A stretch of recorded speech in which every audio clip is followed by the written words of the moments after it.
Bismillah ar-Rahman ar-Rahim. Bonjour chers collègues. Donc, on continue toujours dans le cours de PCO. Dans cette partie, on va voir l'épidémiologie, la physiopathologie et l'anatomopathologie, titres les plus importants.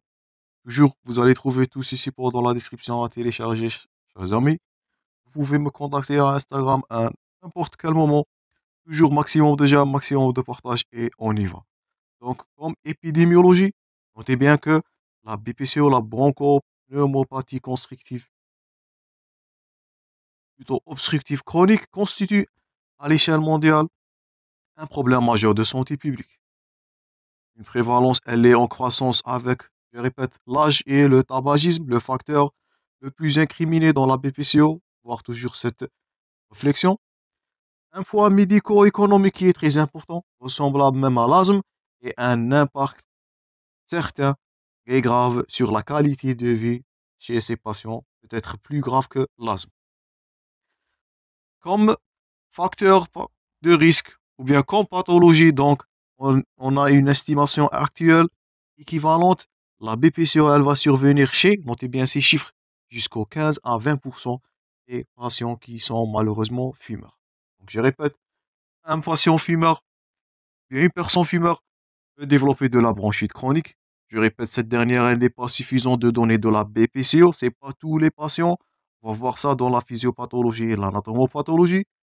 Certains, malheureusement, dans le tabac, cette irritation, cette invasion des bronches, ça va donner une inflammation, une constriction, une hypersécrétion du mucus. Dans 15 à 20% des cas, ça va évoluer vers un trouble ventilatoire obstructif, comme on avait vu précédemment, et ça va donner de la BPCO, la bronchopneumopathie chronique de type obstructif. Souvent, cette pathologie, elle est ignorée. Notez ça bien. Un patient fumeur qui a de la toux, qui a de l'hypersécrétion, mucus, qui a de la bronchite à répétition, il va ignorer. Donc, c'est la même chose que l'asthme. L'asthme était sous-diagnostiqué, maltraité. Cette fois-là, la BPCO, elle est non, plutôt elle est ignorée, puis sous-diagnostiquée elle-même. Le sexe ratio, bien sûr.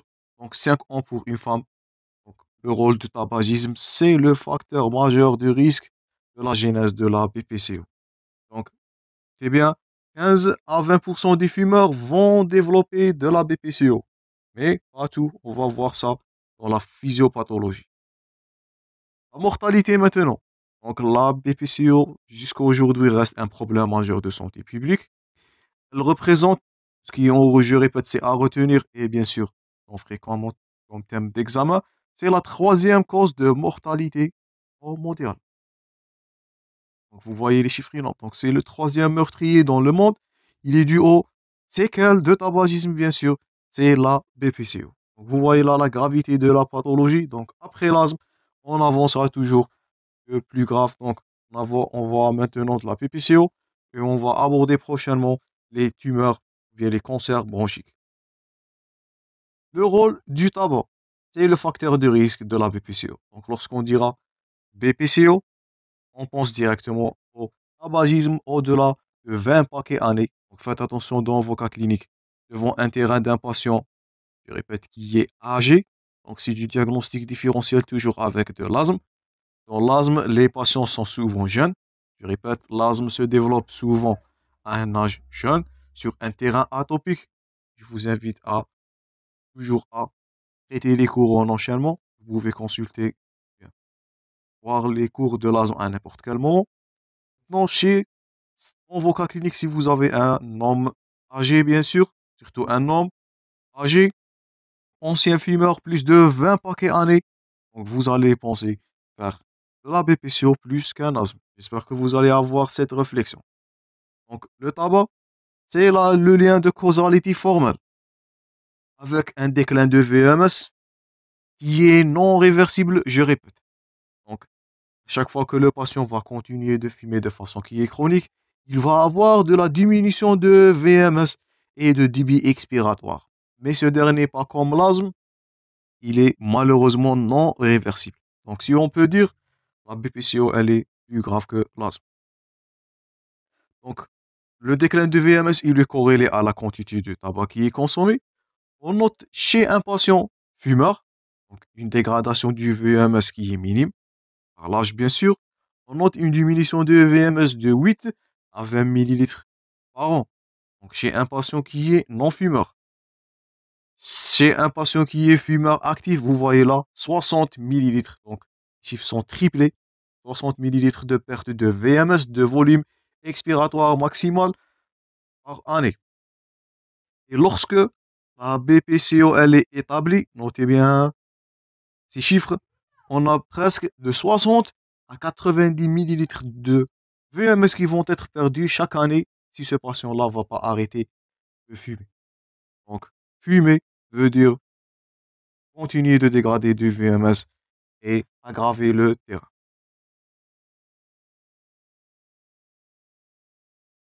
Donc, le tabagisme, on va voir prochainement le cours de tabac. Donc, il a, notez bien ce chiffre énorme, 4000 à 5000 composants qui sont toxiques. Donc, les composants sont de la nicotine, le monoxyde d'azote, des composantes mutagènes, des composantes cancérigènes. On va voir ça, je répète, dans les cancers bronchiques. Donc, il est incriminé le tabac dans les cancers bronchiques et dans la BPCO. Il est irritant. Il contient aussi des RLO, des radicaux libres oxygénés et d'autres oxydants. Donc, ce tabac-là, il a deux phases. Il a une phase gazeuse. Donc, la molécule qui est incriminée là, c'est la molécule pro-oxydante, c'est le fer. Et il a la phase goudronneuse. Donc, le goudron qui est très cancérigène. Ce dernier, le tabac contient 20 mg par cigarette du goudron. Il contient peu de radicaux libres, mais c'est un composant hydroquinone qui donne de l'auto-oxydation, de la polymérisation. C'est une substance oxydante et, notez bien, cancérigène. Donc le tabac, on va voir avec détail tous ces constituants dans les prochains cours qui seront intitulés sur le tabac, tabagisme, sur l'emphysème et bien sûr le cancer bronchique. Donc, premier facteur de risque, premier facteur à incriminer devant terrain de BPCO, c'est les fumées au-delà de 20 paquets année. Donc, maintenant, on va passer à la physiopathologie dans la PPCO. Donc, ça ressemble, je répète, au l'asthme. On note là une inflammation au niveau de la PPCO. Donc là, autopsie d'un meurtrier. Donc, de fumer ou bien fumer tue. Regardez ça bien, on va la voir dans les prochains cours. Effet de pollution aussi. Donc, n'oubliez pas l'effet de l'intoxication qui est domestique, les gaz, les CO.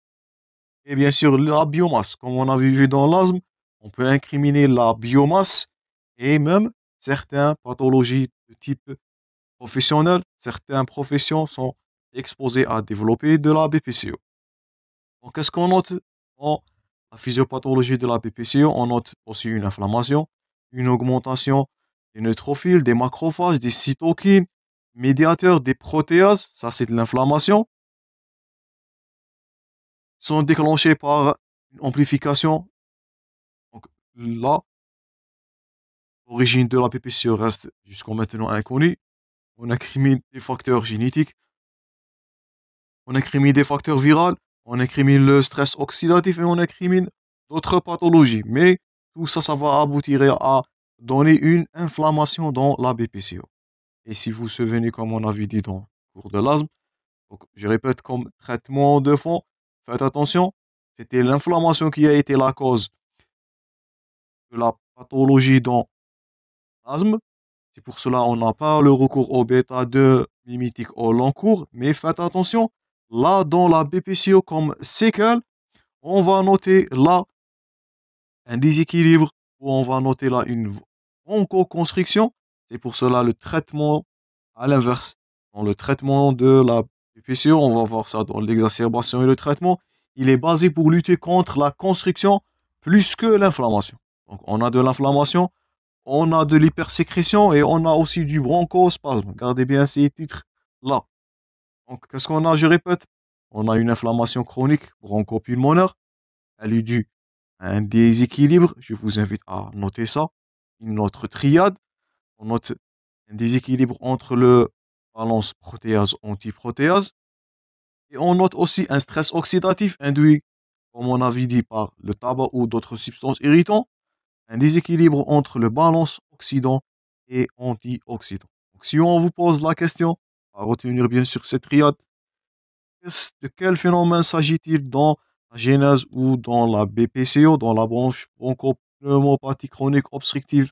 On note similaire à l'asthme, une inflammation chronique. Donc tout ça, c'est de la similitude. Faites attention. On note deuxièmement un déséquilibre entre le balance protéase-antiprotéase. Vous êtes censé de garder cette triade-là par cœur. Et on note aussi un stress oxydatif, ce qui est absent dans l'asthme. C'était un déséquilibre entre le balance oxydant et antioxydant. Donc ça nous fait rappel au cours de biochimie du stress oxydatif qui est induit principalement par des substances irritantes, les radicaux libres dérivés d'oxygène qui sont souvent trouvés dans la ou bien dans le tabac. Les facteurs de risque. Je répète, on a les polluants professionnels. On note, je répète, la pollution aussi, pollution urbaine. Bien sûr, après le tabagisme, ce qui est le premier facteur de risque. On note aussi la pollution domestique, les chauffages, les cuisinières, les aérosols, les détachants, tout ça, du CO.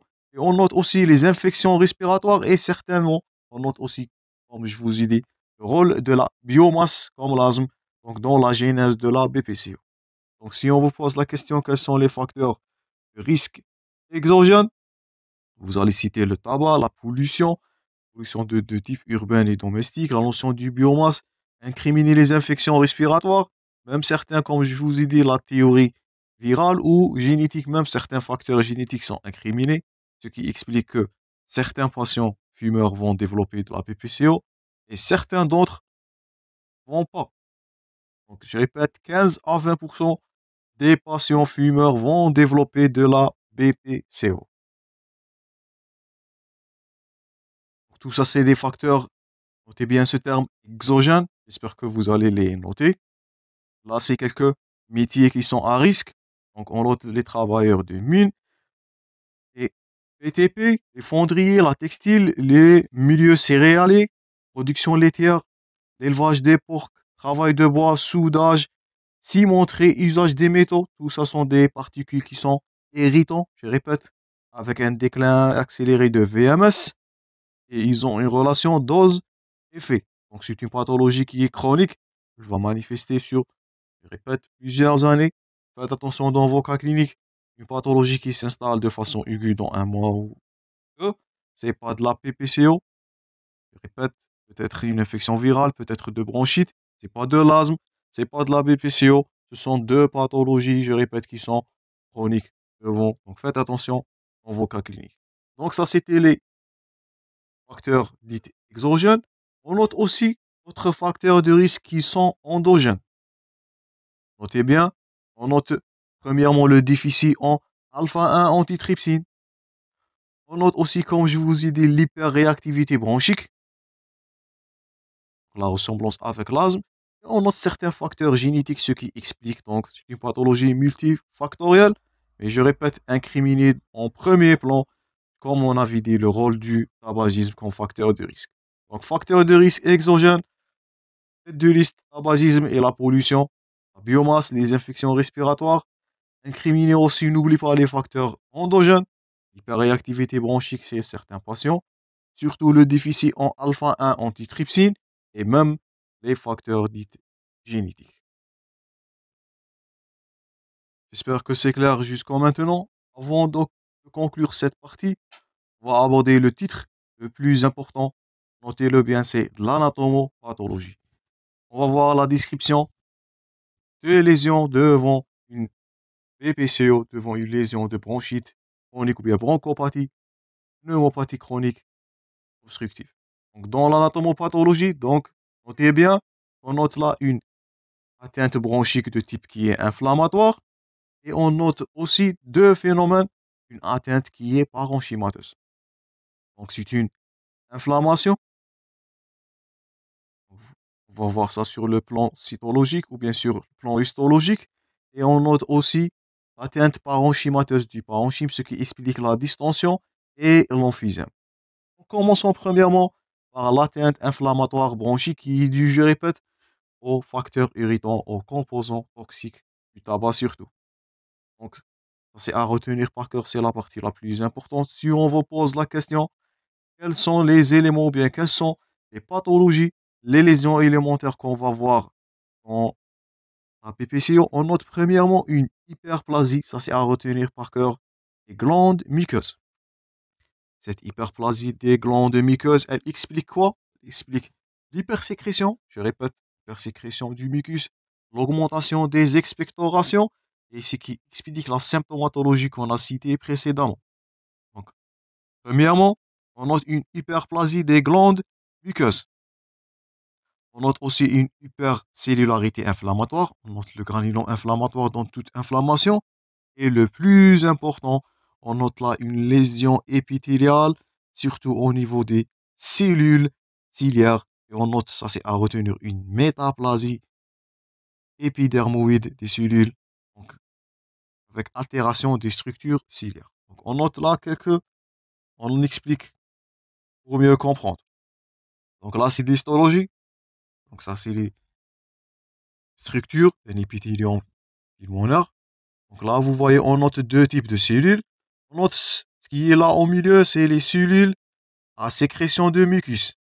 Et là, cellules qui ont un rôle très important dans la défense, dans l'immunité, dans l'aération, c'est les cellules ciliées de l'évacuation de ce mucus. Malheureusement, le tabac, il est toxique, il est irritant à ces cils, ou bien ces cellules à cils. Qu'est-ce qu'on va noter? Ces dernières, ces cellules ciliées, on note une destruction du cil, altération de leur structure ciliaire. Ces cellules ciliaires vont subir, notez bien ce terme, d'une métaplasie épidermoïde. Ils vont perdre leur cils et ils vont subir une métaplasie épidermoïde et ils vont devenir alors même des cellules sécrétantes à mucus. C'est pour cela ce qui explique l'hyperplasie. On notera augmentation de nombre des cellules sécrétantes de mucus, ce qui explique l'hypersécrétion, les expectorations qui vont être augmentées au niveau de l'exacerbation de cette crise de BPCO, l'hypercellularité inflammatoire, les infections à répétition et l'immunodépression, tout ça on va voir dans les complications, qui est dû, je répète, à la perte des cils. Ce qui explique l'irréversibilité malheureusement de ces lésions. Donc dans l'asthme, si on fait la comparaison, dans l'asthme on a vu que c'était une hyperréactivité avec une inflammation, mais il ne s'agit pas de perte de structure, il ne s'agit pas de lésion. Par contre, là, dans la BPCO, donc, on note là la destruction des cellules ciliaires. Ils vont subir une métaplasie épidermoïde. Notez bien tous ces termes-là.